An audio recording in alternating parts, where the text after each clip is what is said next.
And now it's time for Plank of the Day. Hello, it's Plank of the Day time.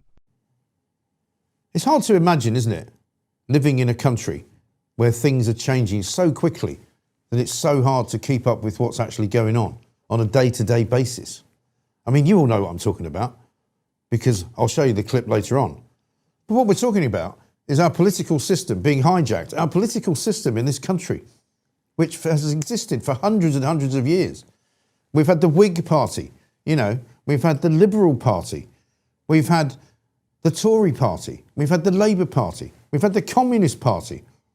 Now we've got your party, now we've got Reform, now we've got Restore Britain, now we've got Advance UK, and now we've got the Greens. The Greens seem a little bit confused, to say the least. Zach Polanski, the leader of the Green Party, a mysterious character who used to apparently make his living convincing women that he could make their breasts bigger by hypnotising them, right?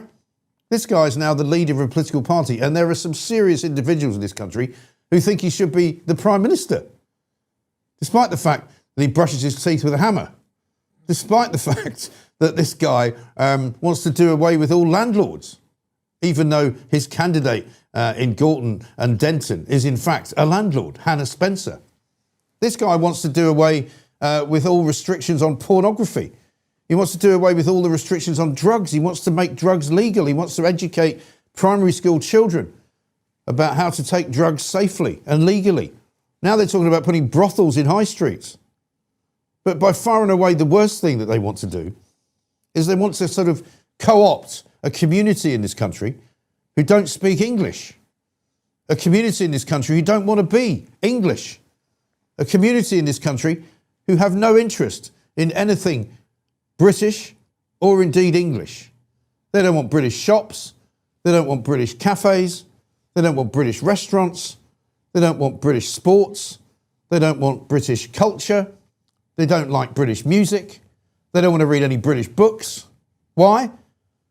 Because they come from Pakistan and in parts of India where the Muslim community speaks a language called Urdu. Urdu is quite a difficult language to understand, quite a difficult language to learn. But if you're in this country, which is called Britain, and you can't speak English, then why have you got the right to vote in this country? In the by-election that takes place on Thursday, the Greens are pretty likely to win it, by the way, unless there's a sudden kind of reform surge in the next 48 hours. But they've actually recorded a video aimed at people in Manchester, in Gorton and Denton, who don't speak English, who can't understand what anybody's saying to them in the country in which they live, right? They're targeting people in their own language. Now, when you say those words, their own language, what does that mean? That means that these are not British people. These are people who have come to this country from another country and they haven't bothered to learn our language. They haven't bothered to assimilate. They haven't bothered to become part of Britain because they don't want to. What they want to do is to make Britain part of their community, which isn't British. And it can't be right, can it? It surely to God cannot be right. Hannah Spencer is actually speaking Urdu. She's actually communicating with the voters in a foreign language. I can't imagine any other country where that would happen. And many of you, like me, when we showed this video earlier today, were shocked to the very core.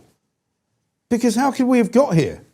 How on earth could this Green Party, this mishmash of misfits and weirdos, how is it possible that they've somehow found themselves aligned to Islamists, people who want to free Palestine, people who want to do away with the Israeli state, people who hate Jews and Zionists, people who have nothing in common with anyone in this country, particularly trans rights activists, particularly gay rights activists, and particularly Democrats. They're not interested in democracy. So the Green Party, for me, are not just planks. They are planks of the day. And they should be ashamed of themselves.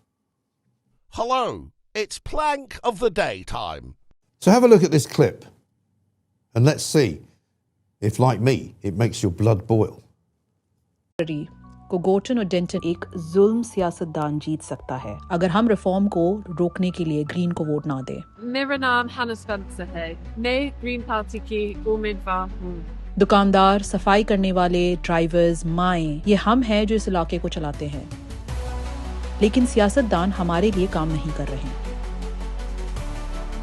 Bills बढ़ते जा रहे हैं, किराए हमें घरों से निकाल रहे हैं और हम 2 गुना मेहनत करके भी कम कमा रहे हैं। रिफॉर्म हमारी कम्युनिटीज को तोड़ना चाहती है। वो उन खानदानों को डिपोर्ट करना चाहती हैं जो सालों से यहाँ रह रहे हैं और जो लोग बाहर पैदा हुए हैं उन पर ज्यादा टैक्स लगाना चाहते हैं। वो इस्लामोफोबिया को हवा देते हैं और हमारी हिफाजत और वकार को खतरे में डालते हैं। लेकिन एक और रास्ता भी है। मैं ग्रीन एमपी बनने के लिए इसलिए खड़ी हूँ क्योंकि मुझे पता है कि मैं किसकी नुमाइंदगी करती हूँ। मुझे मालूम है मेहनत करके रोजी कमाना क्या होता है और ताकत और लालच को जवाबदेह बनाना भी। 26 फरवरी को हमें अपने वोट ग्रीन्स के पीछे मुत्तहिद करने होंगे, रिफॉर्म को रोकने का वाहिद रास्ता। मैं अपने तमाम हमसायों के लिए लड़ूंगी, रेंट कैप्स के लिए, कम बिल्स के लिए और साफ सुथरी गलियों के लिए। गोर्टन और डेंटन हम सब ने मिलकर बनाया है और हम सब का यहाँ हक है। So they mentioned Ramadan Mubarak at the end because it's Ramadan. Nothing wrong with that particularly.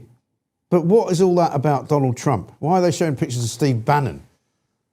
What is their message going to be on that one, right? They also show, which I think probably tells you more about the sectarian nature of this than anything, they show a picture of Keir Starmer meeting Prime Minister Modi of India. And of course, you know that the enmity between Pakistan and India is massive. And so what they're basically saying to the voters in Manchester is that because Keir Starmer's met with the Prime Minister of India, you shouldn't vote Labour because obviously he's an enemy of the Pakistani community. Well, what on earth is the Pakistani community doing lobbying for a British MP, right?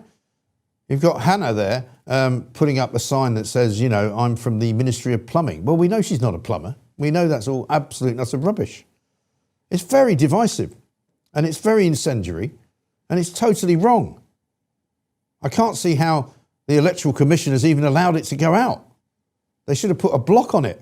They should have said, no, you can't be doing that. All election material should be in English. Unless you're in Wales, when maybe you're allowed to put it in Welsh. It shouldn't be in Urdu.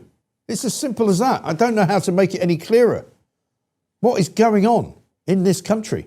It's completely and utterly mad. Coming up now, though, let's get some news with Edward Hughes. The biggest story dominating UK front pages is the arrest of Lord Peter Mandelson, the former Labour minister and ambassador to the US. He was detained on suspicion of misconduct in public office over allegations he shared sensitive government information with Jeffrey Epstein years ago. Police later released him on bail. But the scandal has shocked Westminster, with newspapers describing dramatic scenes of his arrest. In royal-related fallout, the government is considering steps to remove Prince Andrew, now Andrew Mountbatten-Windsor, from the line of succession amid renewed Epstein-linked scrutiny. Australia and New Zealand have signalled support for any such move, though it would require parliamentary and Commonwealth approval. On the international front, marking 4 years since Russia's invasion, Prime Minister Keir Starmer announced a new package of military, humanitarian and reconstruction aid for Ukraine, as he leads ally discussions and the Foreign Secretary attends commemorations in Kyiv. Elsewhere, the government unveiled a record £2.785 billion funding deal for courts and tribunals to tackle backlogs and speed up justice for victims. Other reports highlight slow progress on gender equality in top firms and concerns over NHS handling of rare genetic conditions. That's the key UK news this Tuesday. Stay tuned for developments. Remember to like and subscribe. Laters, Tigers. Edward Hughes there with the news. Thank you very much indeed.